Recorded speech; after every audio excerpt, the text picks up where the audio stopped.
Query মাইন্ডসেটটা খুব বেশি important.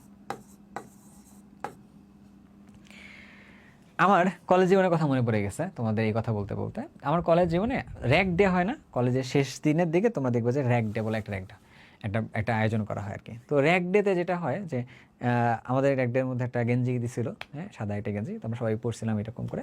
তো গেঞ্জির মধ্যে কি হয় যে সবাইকে গায়ে লিখে দেয় আর কি এরকমভাবে। তো কেউ এসে নাম লিখতেছে, হ্যাঁ, আমার গায়ের মধ্যে এরকম গেঞ্জির মধ্যেও লিখতেছিল আর কি এরকম। তো আমার গেঞ্জির মধ্যে একটা বড় করে একটা লেখা ছিল আর কি, ঠিক আছে। কে লিখছে, কোন বন্ধুরা লিখছে আমি এখনও রিকল করতে পারতেছি না, নামটা রিকল করতে পারতে খুব ভালো হতো। যে কুয়েরি লেখা ছিল, আমার গেঞ্জির গায়ের মধ্যে কুয়েরি লেখা ছিল।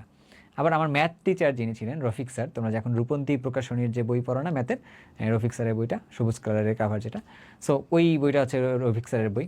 তো স্যার হচ্ছে যে আমার টি শার্টের ঠিক এই জায়গা বরাবর একটু সামনে উপরে এখানে লিখছে যে indication of ln x dx, এরকম যেটা হয় না, এরকম না, এক্স লন এক্স ডিএক্স, এটা লিখে দিয়েছিল আর কি। সো অরিবার, সো আরও তো অনেক কিছু লেখা থাকে এখানে।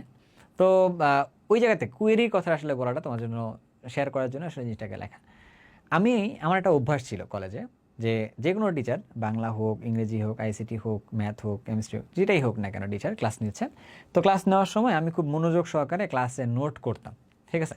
তোমরা হয়তো এটা অনেকেই করো আর কি, স্যার যা বলতেছে তাই, হ্যাঁ, আমার টার্গেট থাকতো একটা কাশি দিলে ওটা নোট করতে হবে আর কি। তো স্যার যতগুলো সুন্দর সুন্দর কথা বলতো আমি সব সুন্দর সুন্দর কথাগুলোরে আমি হচ্ছে নোট করে লিখতাম আর কি, সব সুন্দর সুন্দর কথাগুলো আমি নোট করতাম, আমার খাতার মধ্যে এখনও জিনিসগুলো লেখা আছে আর কি এরকম। তো লিখতাম, লেখার পরে আমি যে জিনিসটা বুঝতাম না ক্লাসের মধ্যে, আমি আবার একটা ছোটো একটা অভ্যাস আবার আমার ছিল, যে আমি আজকে স্যার যা পড়াইতে পারেন ওই টপিকটা আমি বাসার থেকে আগে একটু দেখে আসি আর কি। তো দেখে আসলে, এটা কিন্তু কলেজে উঠে, স্কুলের ঘটনা না, কলেজে উঠে। তো আমি দেখে আসলে আমার মনের মধ্যে কিছু প্রশ্ন থাকে যে এই প্রশ্ন আমার স্যারকে করতে হবে। কিন্তু আমরা যদি ক্লাসের মধ্যে যদি স্যারকে প্রশ্ন করি সবার শেষে, তো এজ এ চিন্তা করে দেখো তুমি, যে পিছনে যারা থাকেন বা সামনে যারা থাকে, পাশের বন্ধুরা থাকে, আরে বাপরে বাপ, 45 মিনিট পর্যন্ত স্যার ক্লাস নিয়ে ফেলছে, 1 ঘন্টা স্যার ক্লাস নিয়ে ফেলছে, এবার হচ্ছে এই ছেলে দাঁড়ায় তারে হচ্ছে আটকাইলো, স্যার আমি এই প্রশ্নটা বুঝিনি, এটা প্রশ্ন বুঝাই দেন।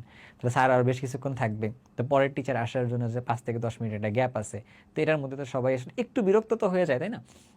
তো আমি তখন করি কি, আমি তখন উঠে সুন্দরভাবে স্যার যখন বের হয়, স্যারের এই যেটাতে প্রেজেন্ট নেয় হাজিরা খাতা, সেইটা আবার স্যারের মাইক দেন হচ্ছে পেন হাতে নিয়ে যাইতো, তখন আমি স্যারের সাথেই আমিও বের হইতাম আর কি এরকম।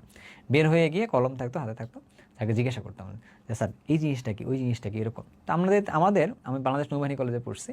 তো আমাদের হচ্ছে যে সায়েন্সের বিল্ডিংটা ছিল হচ্ছে, মানে সায়েন্সের ক্লাসরুমটা ছিল 2 তলার থেকে একদম কর্নারের দিকে। তো ওখান থেকে হাঁটতে হাঁটতে হাঁটতে স্যারের সাথে চলে যেতাম, স্যার চলে যেত হচ্ছে যে টিচার্স রুমে যখন যাইতো, তো স্যারের সাথে আমিও টিচার্স রুম পর্যন্ত যাইতাম আর কি। এই যে যাওয়ার পথে স্যারকে বেশ কিছু প্রশ্ন করতাম। কী কী প্রশ্ন করতাম, এই টপিক কি বুঝি নাই, আগের টপিকটাতে এটা কি, সেই বুঝি নাই বলতে কি, আমরা যখন কাউকে কোনো জিনিস জিজ্ঞাসা করি তখন আমরা কী জিজ্ঞাসা করি, আমি না এই জিনিসটা বুঝি নাই, এই জিনিসটা বুঝাই দেন, এরকম না। আমার মানে তুমি যদি একটা পুরো টপিক যদি বলে দাও, তুমি আমার বলবে নামকরণ আমি বুঝি না, আপনি আমার নামকরণ বুঝে দেন, তাহলে কিন্তু বিপদ। তুমি মানে পুরো নামকরণটা না দিই, একটা নামকরণ দিয়ে যদি বলো যে আপনি এটা কি সহজ করে কীভাবে করবেন, তখন কিন্তু বলে দেওয়া সম্ভব আর কি। মানে তুমি যত স্পেসিফাই ভাবে, মানে স্পেসিফিক করে তুমি যখন কোশ্চেন করতে পারবা, তত সুন্দর একটা তোমার কাছে কিন্তু একটা অ্যান্সার চলে আসবে আর কি। তো ওই সময় আমি বুঝতেছিলাম, যেহেতু আমার কাছে সময়টা কম, স্যার দোতলার থেকে একতলায় নামবেন, তো এই সময়ের ভিতরে আমাকে স্যারকে প্রশ্ন করতে হবে। তো তখন এই সময়টুকুর মধ্যে আমি আসলে প্রশ্ন করা, কীভাবে প্রশ্ন করতে হয়, কোন জায়গায় প্রশ্ন করতে হয়, এইটা আসলে একটু মোটামুটি শিখে গেছিলাম আর কি। বাট আমি যে একদম মানে কোনো বই থেকে শিখছি, কারো ভিডিও দেখে শিখছি, আমার টাইপে না। আমার মনে হয়েছে আমার এইটুকু সময়ের মধ্যে প্রশ্ন করতে হয়, প্রশ্ন করে ফেলছে আর কি। তো স্যারের কাছে প্রশ্ন করে করে করে করে আমি অ্যান্সারগুলো নিতাম, নিয়ে এসে আবার ক্লাস রুমে বসতাম, আর পরে স্যার আসতো, আবার চলে যেতাম, আবার শিখে আসতাম এরকম। তো পাশাপাশি জীবনে কিছু প্রবলেম থাকে না, ওই জীবনের প্রবলেমগুলো আমি স্যারের সাথে আসলে ডিসকাস করতাম আর কি এরকম। তো আজকে আমার মনে হইতেছে এটা, যে কোয়েরি মাইন্ডসেটটা খুব বেশি ইম্পর্ট্যান্ট তোমাদের জন্য।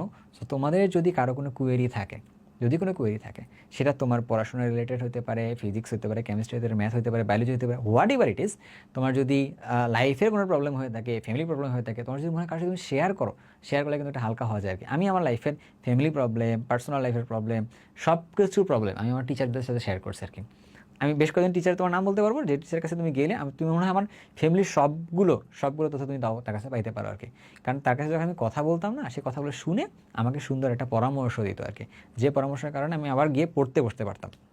সো তোমাদের যদি কারো কখনো এরকম মনে হয় যে মনের মধ্যে অনেকগুলো প্রশ্ন আছে, তুমি কমেন্ট বক্সের মধ্যে যদি দেওয়ার মতো হয় কমেন্ট বক্সের মধ্যে দিলা, অথবা আমাদের গ্রুপের মধ্যে যদি পোস্ট করার মতো হয় অ্যানোনিমাসভাবে তুমি করলা, অথবা তোমার যদি মনে হয় যে না ভাইয়াকে সরাসরি জানাইতে হবে, তুমি হচ্ছে আমাকেই সরাসরি টেক্সট করতে পারো, টেলিগ্রামের মাধ্যমে করতে পারো, তুমি আমাকে আবার আমার যে পার্সোনাল প্রোফাইল আছে তুমি এখানেও করতে পারো আর কি।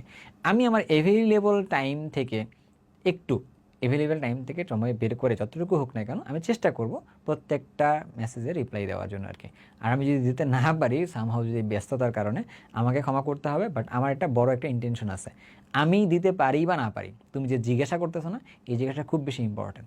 আর তোমার কাছে যে উত্তর যে আমার কাছে পাইতে হবে ব্যাপারটা এমন টাইপের না, তুমি অন্য ভাইদের কাছ থেকে নিতে পারো, অন্য টিচার থেকে নিতে পারো, তোমার বড় ভাইয়া আবু তার কাছ থেকে নিতে পারো, ইভেন তোমার কলেজের টিচারের সাথে আমি যে কাজটা করে তাদের পিছনে পিছনে যাইতাম, তো তুমি একদম তাদের পিছনে পিছনে গিয়ে তথ্যগুলো কালেক্ট করতে পারো আর কি। সো আমার কাছে মনে হয়েছে এটা তোমার কাছে বলা আমার কাছে একটা বড় কি বলে উপদেশ, অ্যান্ড বড় একটা ট্রান্সফারেবল জিনিস একটা। কারণ আমরা যারা পড়াই, তো আমাদের অনেকগুলো ক্যারেক্টার তোমাদের মাঝখানে আসলে ট্রান্সফার হয়। সো এই ক্যারেক্টারটা যদি তোমার মাঝখানে ট্রান্সফার যদি হয়, আমরা তোমার অনেক বেশি লাভ হবে আর কি। হ্যাঁ, সো এটা আসলে দরকার আছে এরকম। তো যাই হোক, আমরা আর কথা না বাড়াই,